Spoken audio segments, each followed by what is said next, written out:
This is Newsline. I'm Michael Chigani. Tonight, I'm here in Government House with a very special guest, the Chief Executive, Mr. Donald Tsang. Thank you for being on the show. Welcome to the show, Mr. Chief Executive. Nice to see you again, Michael. Thank you. Now, let me start with this question. I'm going to go to your campaign slogan of 2.5 years ago. Your slogan was, you were going to get the job done. Right. You're halfway through your final term as Chief Executive. Many of your critics, in fact, say you have failed in getting the job done. Can you look at your critics in the eye and honestly say Hong Kong people are happy with your leadership? Well, there are two things. First of all, how Hong Kong people feel about my term as a Chief Executive. I totally respect the views of the people. That's one hand. But then is what I've done in this term of office. I think that is on record.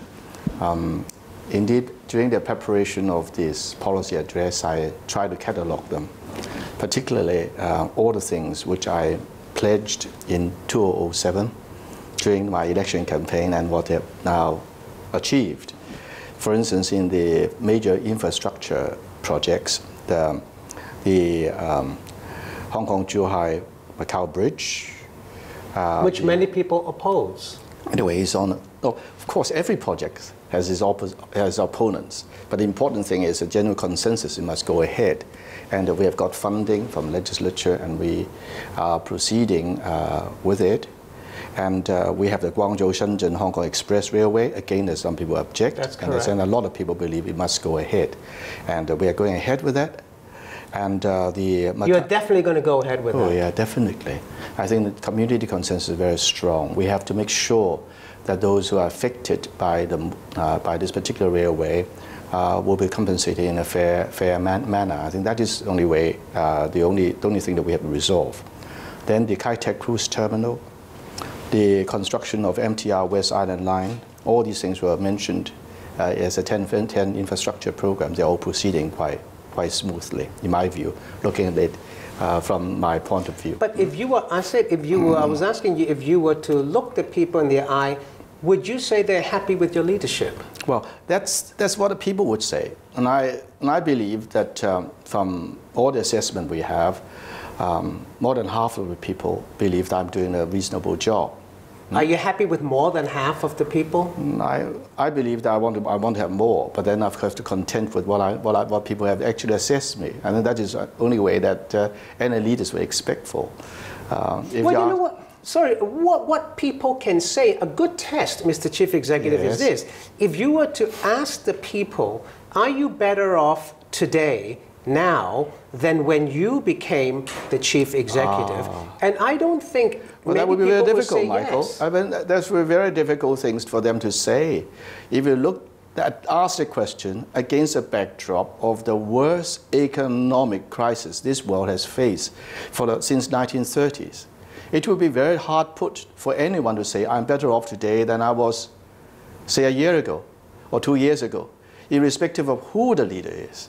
Ask anybody anywhere in the advanced world who will be affected by this financial tsunami. I'm not trying to be complacent and not trying to argue out of this very important statement, but just to put it in a proper context. This is what is happening. But despite all that, all I'm saying is we're delivering all the things that we promised to do, and we'll continue to do so. In terms of policy, we have, for instance, secured the timetable for universal suffrage election. We have introduced and successfully introduced a small class teaching, as promised. Minimum wage bill has now been introduced in Legislative Council. And Guangdong and ourselves are developing a green region. Heritage conservation, we have done quite a lot, as you know. Then the consultation, the only thing that we have slowed down is a consultation on health care. And that's because of swine flu. That's right. And put it that's back. going to, well, we're going to put it back again. Exactly. And the competition policy, then during the discussion of the matter, then there were some legal issues that would need to be resolved. Now they seem to be resolved, and we're going to put them back to the Council. But the one thing you didn't mention again, Mr. Chief Executive, and that was an accusation against you, was there are people who have fallen below the poverty line. We have increasingly become a society of haves and have-nots. The people are generally not happy. Can you blame them? Well, I think nobody can. At this stage, because, as I said, Well, we are still climbing out of the economic recession, and we are not really back to our We have original. 1.23 million people living below No, that's how poverty you line. assess. I do not agree with that figure. You don't agree with that figure? No. If you ask any genuine economists and how figures should be fixed, normally a poverty line in Hong Kong's case is fixed to people with a family income below that of the comprehensive social security system. And you'll find that the figure is considerably less. And in fact, over the last 3 years... Where would you put that figure, Mr. Chief Executive? Well, it's well less than 1 million people. Well less than 1 million? Well less than 1 million people. Would you say 500,000 people? No. You wanted these figures, and we can give you a whole piece on how this will be discussed, in fact, how it will be devised. And more important, there have been significant improvement over the years. But there was then a fallback in 2009 because of the Asian financial crisis.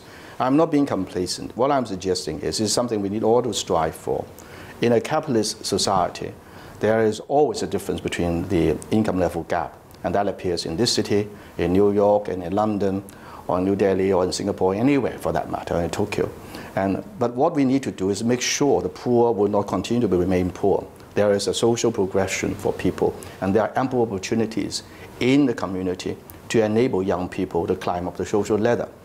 And in order to do that, you must have educational facilities. You must also have an equal society. I think we do have those things in Hong Kong.